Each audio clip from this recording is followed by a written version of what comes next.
Good morning, student. Today we discuss here class 9th subject physics, chapter number first. Now in this video, we explain equation of motion by graphical method. Graphical method से equation of motions को कैसे derive करते हैं वो इस video के अंतर्गत हम सीखेंगे. The three equations of motion for uniformly oscillated motion can be derived with the help of velocity. Time graph is described. Velocity time graph से हम इक्वेशंस को प्रूव करना सीखेंगे. जैसे नंबर फर्स्ट इक्वेशंस है, ठीक है. फर्स्ट इक्वेशन का डेरिवेशन हेडिंग में राइट कर देंगे. Derivation of first equation of motion. Okay, first equation of motion का डेरिवेशन. जैसे फर्स्टली हम एक ग्राफ ड्रॉ करते हैं. जैसे कोई ऑब्जेक्ट है, इनिशियल वेलोसिटी से चल रहा है, ठीक है. इनिशियल वेलोसिटी से मूव कर रहा है और जैसे ओ से हेयर यू पॉइंट, ठीक है.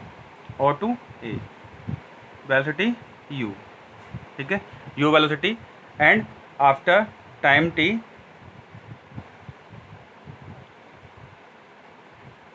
ये वेलोसिटी बी पर पहुंच जाता है, ठीक है. After time t, here t point let कर लेंगे यहाँ सी एंड हेयर इसी के पैरेलल लाइन, ठीक है. यहाँ पर डी कर लेंगे इसको और हेयर भी कितना होगा, ये भी कितना होगा, यू ही होगा, ठीक है. और टोटल जो ए से यहाँ से पहुँच कर, ठीक है, टी टाइम आफ्टर बी पर पहुँच जाता है, इसकी वेलोसिटी कितनी हो जाएगी, बी. ओके, तो इस प्रकार से इसको यहाँ से ड्रॉ कर लेंगे, ठीक है. इसी के पैरेलल लाइंस इसको ड्रॉ कर लेंगे. तो इसको लेट कर लेंगे ई और ये भी कितना हो गया, बी हो गया, ठीक है. ये वेलोसिटी को शो करता है, वेलोसिटी और ये टाइम. तो इस प्रकार से वेलोसिटी टाइम ग्राफ हो गया. ओके, तो इसमें राइट करते हैं. The velocity time graph for a body moving with a uniform oscillation is shown in figure, ठीक है. कि एक वेलोसिटी ग्राफ है, वेलोसिटी टाइम ग्राफ, और यहाँ पे क्या कर रही है, एक बॉडी यूनिफॉर्म एसिलेटेड हो रही है, ठीक है. क्योंकि ग्राफ क्या आ रहा है, यूनिफॉर्म एसिलेशन का मीन्स है कि यहाँ पे ग्राफ कैसे आ रहा है, कि स्ट्रेट लाइन की फॉर्म में आ रहा है, ठीक है. And here the body has an initial velocity u. Okay, here initial velocity u and initial velocity u at point A and its velocity changes at a uniform rate from A to B in time t, ठीक है. Means क्या है कि here the body has an initial velocity u, कि किसी भी बॉडी की जो इनिशियल वेलोसिटी है u है at point A. A point पर इसकी वेलोसिटी कितनी है, u है. और and its velocity changes at a uniform rate from A to B, और इसकी जो चेंजेस है वो वेलोसिटी जो यूनिफॉर्म चेंजेस हो रहा है ए टू बी से after time T. Okay, it's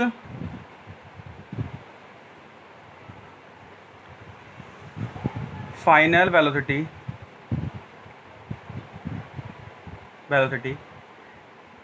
become B, which shows becomes B, which shows that in moving A to B there is uniform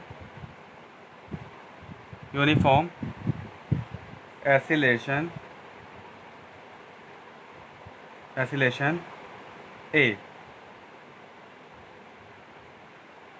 okay, इस प्रकार से कि कोई भी बॉडी हमारी इनिशियल वेलोसिटी u है और जैसे ही वो A टू B एक यूनिफॉर्म वेलोसिटी से यूनिफॉर्म एक्सीलरेटेड होती है और फिर उसका जो t टाइम आफ्टर उसकी वेलोसिटी b हो जाती है। ठीक है, so u is equal to initial velocity is equal to O A and b is equal to B C.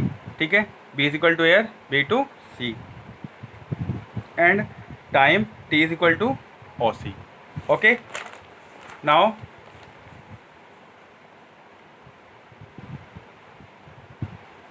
B C is equal to, ठीक है, फ्रॉम ग्राफ से देखेंगे अगर हम, B C is equal to B D plus D C. ठीक है, B D plus D C and B D here D C here but B C value b. ठीक है, इस प्रकार से b is equal to B D plus D C हो गया है, बट इसको इक्वेशन नंबर फर्स्ट लेट कर लेंगे। Okay, but we know that here b is equal to B D plus D C value. ठीक है, value of D C u. Okay, value of D C u, equation number इसको 2 consider कर लेंगे। But we know that acceleration, ठीक है, acylation, अगर velocity time graph से हम एसिलेशन फाइंड करते हैं तो यहाँ पर क्या होगा, हम इसकी यहाँ पर स्लोप फाइंड करेंगे। ठीक है, स्लोप ऑफ ए बी। जैसे ये स्लोप इसकी ए बी है तो यहाँ पे जो स्लोप फाइंड करेंगे तो वो एसिलेशन के इक्वल होगी। ठीक है, क्योंकि यहाँ पे क्या हो रहा है, चेंज ऑफ यूनिफॉर्म एसिलेटेड हो रहा है ना। ठीक है, तो इस प्रकार से ये क्या होगी, इसकी एसिलेशन के इक्वल होगी स्लोप। ठीक है, so acceleration is equal to slope of A B. Okay, तो यहाँ पर A is equal to slope of A B का मीन्स है, वैल्यू फाइंड करेंगे स्लोप ऑफ ए बी से। जैसे ए बी की slope B D over A D. ठीक है, B D over A D, B D over A D. ठीक है, बट हम जानते हैं कि A here and B D over A D value T.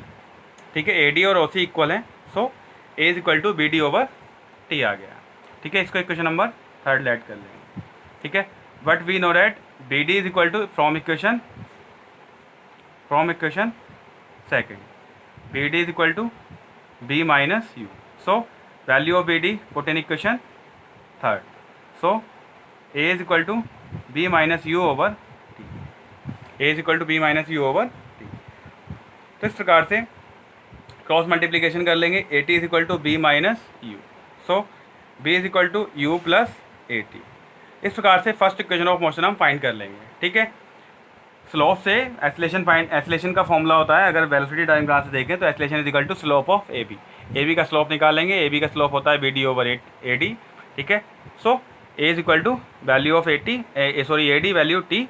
So from equation of second से देखेंगे बी डी वैल्यू कितनी आ जाएगा, बी माइनस यू, तो वो वैल्यू पुट कर देंगे। ठीक है, इस प्रकार से फर्स्ट इक्वेशन ऑफ मोशन, ठीक है, फाइंड कर लेंगे। And now second derivation of second equation of motion.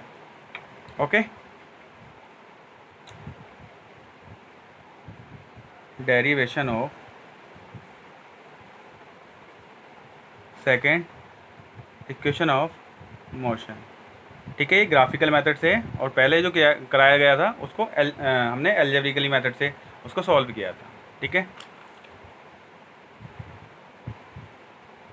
यहाँ पर भी वही है, जैसे suppose a moving body covers a distance s in time t. We know that the area under velocity time graph gives the distance moved by the body. So consider a velocity time graph as shown in figure. ठीक है, वो तो हमारा जो हमने figure से उसको figure हमने फर्स्ट में ही ड्रॉ कर दिया है। ठीक है, उसको बार बार उसको फिगर को शो नहीं करेंगे। ठीक है, एक्चुअल में क्या है कि derivation of second equation of motions में अगर हम इसको फाइंड करेंगे तो यहाँ पर क्या होता है कि स्टार्टिंग में इनिशियल वेलोसिटी u है और ये जो है इनिशियल वेलोसिटी अब टोटल डिस्टेंस कवर करती है। ठीक है, तो ओ से फर्स्टली ए जाएगा, फिर ए से बी और बी से C and after C to O. ठीक है, इस प्रकार से टोटल डिस्टेंस कवर करेगी। सो टोटल डिस्टेंस या बोल सकते हैं distance covered is equal to s से उसको शो करेंगे area of O A B C. ठीक है, उसमें आप फिगर में देखिएगा area of O A B C. मैं उसको चलो डार्क कर देता हूँ। ठीक है, area of O A B C ये मैंने इसको डार्क कर दिया। ठीक है, तो ये और ये area of O A B C, तो इसको ये एस डिस्टेंस कवर कर लेगा क्योंकि डिस्टेंस कितनी total distance area of O A B C. अब इसको फाइंड करने के लिए इसको ब्रेक कर लेंगे टू पार्ट्स में।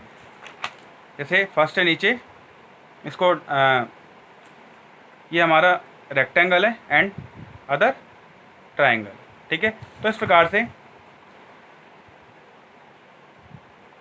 Area of triangle plus area of rectangle.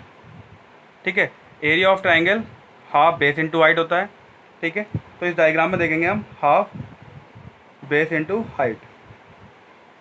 ठीक है, तो value here A D into B D. ठीक है, डायग्राम्स में फिर ठीक है value of base O C कह सकते हैं या ए डी कह सकते, सॉरी ए डी ट्राइंगल में A D value and height B D. ठीक है, इस प्रकार से half A D into B D plus area of rectangle length into breath.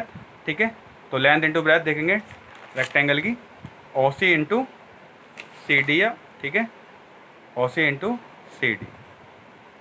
तो हाफ वैल्यू ऑफ ए ठीक है A D T and B D value A T. ठीक है, इसको हम फाइंड कर लेंगे बी माइनस यू। ठीक है, वहाँ से ये वैल्यू आ जाएगी ए टी के equal and O C value T and C D value U. ठीक है, तो यार half A T square plus U T, इसको राइट कर सकते हैं U T plus half A T square. ठीक है, इस प्रकार से S is equal to U T plus half A T square हमारा प्रूफ हो जाता है। ठीक है, तो यहाँ पर जो डेरिवेशन कर रहे हैं सेकंड इक्वेशन ऑफ मोशन, तो यहाँ पर जो हम टोटल डिस्टेंस कवर कर रहे हैं S is equal to area of O A B C.